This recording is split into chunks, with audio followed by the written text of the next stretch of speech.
अवधूत चिंतन श्री गुरुदेव दत्त श्री स्वामी समर्थ। नमस्कार, मी पूजा आपल्या चॅनलवर तुम्हा सगळ्यांचा पुन्हा एकदा खूप खूप मनापासून स्वागत करते।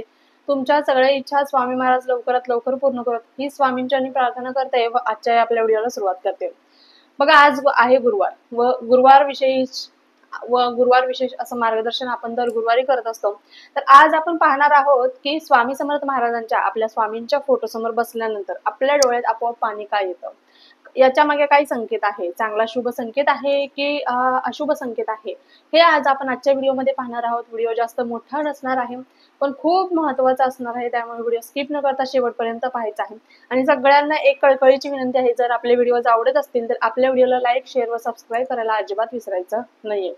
बघा, आपण ज्यावेळेस महाराजांची सेवा करतो, आजकाल या जगात रडवणं प्रत्येकाला सोपं आहे, प्रत्येकाला रडवणं हे सोपं आहे, पण महाराजांच्या समोर सेवा करत असताना मग आपण स्वामी चरित्र सारामृताची सेवा करत असो, पारायण करत असो, रोजच्या 11 माळी जप करत असो, तारक मंत्र करत असो, कोणतीही सेवा करत असो, कोणतीही आपण महाराजांसमोर बसून सेवा कोणतीही करत असो, आपण महाराजांसमोर गेल्यानंतर महाराजांच्या डोळ्यात बघताच आपलं मन भरून येतं एकदम।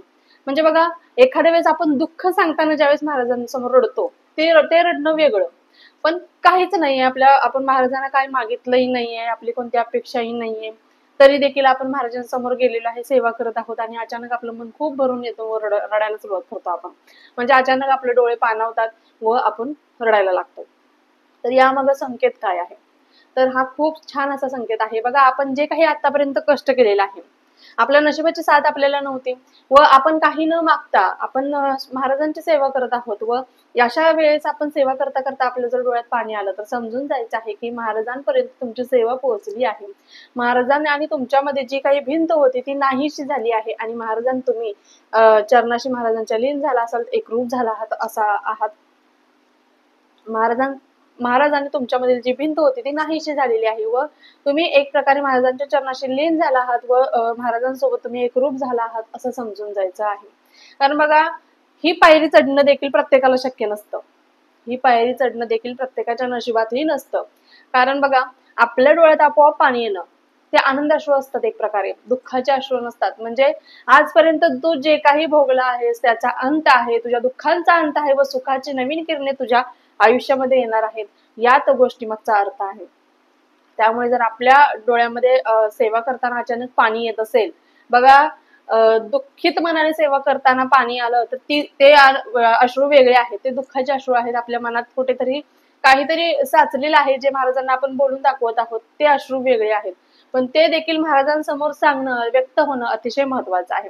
एखाद्या बाहेरच्या व्यक्तीसमोर आपण कसं व्यक्त होतो आणि त्या व्यक्तीवर इतका विश्वास असतो की आपण सगळं काही मनातलं सगळं शेअर करत असतो त्यांना, पण तीच व्यक्ती त्याला मिर्च मसाला लावून पुढे सांगत असते आणि एकाच्या 2 करून पुढे आपली बातमी ती पोहोचत असते। त्यावेळेस नाचक्की कोणाची होते, आपलीच होते, आपलंच हसू होत असतं।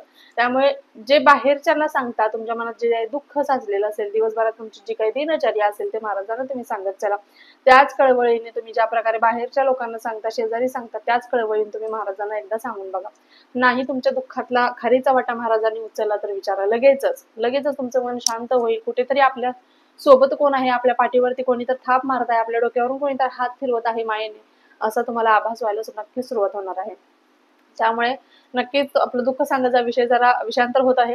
आपल्या डोळ्यात जर असं पाणी येत असेल, म्हणजे काही न मागता आपोआप जर रडू येत असेल, आपल्याला खूप रडू येत असेल, काय कळत नसेल आपल्याला की का रडते मी, मला समजत नाहीये, म्हणजे हसू पण येतंय, मी रडते का म्हणून आणि रड पण येतंय, काही समजत नाही, अशा वेळेस समजून जावा की हा शुभ संकेत आहे। कुठेतरी चांगल्या गोष्टी, शुभ गोष्टी तुमच्या आयुष्यामध्ये घडायला सुरुवात नक्कीच होणार आहे। आणि आता झोप येणे, जांभई येणे, या गोष्टी पण शुभ संकेत आहेत का, किंवा या देखील यामुळे देखील आपल्या महाराजांपर्यंत आपलं सेवा पोहोचत असते का, तर नाही।